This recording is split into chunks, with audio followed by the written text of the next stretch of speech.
रोहन एक छोटे से गांव का लड़का था। उसके माता पिता चाहते थे कि वो पढ़ाई पूरी करके बड़ी नौकरी करे, लेकिन रोहन पढ़ाई में औसत था। उसे क्लासरूम से ज्यादा जिंदगी के अनुभवों में रुचि थी। कॉलेज में बार बार फेल होने पर उसने पढ़ाई छोड़ने का फैसला किया। यह सुनकर उसके माता पिता बेहद गुस्से में आए और बोले, अगर तुम पढ़ाई नहीं करोगे तो हमारे घर में तुम्हारे लिए कोई जगह नहीं है।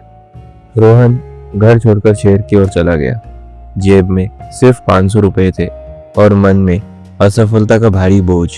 कई दिन भूखा रहने के बाद वो एक पुरानी किताबों की दुकान पर पहुंचा, जिसे विक्रांत नाम का एक बुजुर्ग चलाता था।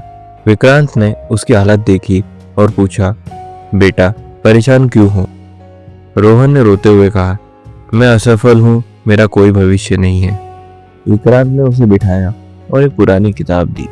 किताब के पन्नों में लिखा था, अगर सफर मुश्किल हो तो समझ लो कि तुम सही रास्ते पर हो।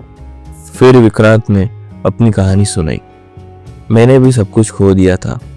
ये किताबों की दुकान मैंने अपनी मेहनत और विश्वास से बनाई। सफलता का कोई तय रास्ता नहीं होता, बस चलते रहो। रोहन ने किताब पढ़ी और महसूस किया कि वो हार मानने के बजाय अपनी जिंदगी का रास्ता खुद बना सकता है। अगले दिन उसने अपनी पुरानी साइकिल देखी और सोचा कि लोगों के लिए चीजें डिलीवर करना शुरू कर सकता हूँ। उसने छोटे ऑर्डर लेने शुरू किए। शुरुआत कठिन थी। कई बार उसने भूखे पेट साइकिल चलाई, लेकिन धीरे धीरे लोग उसकी समय की पाबंदी और ईमानदारी से प्रभावित हुए।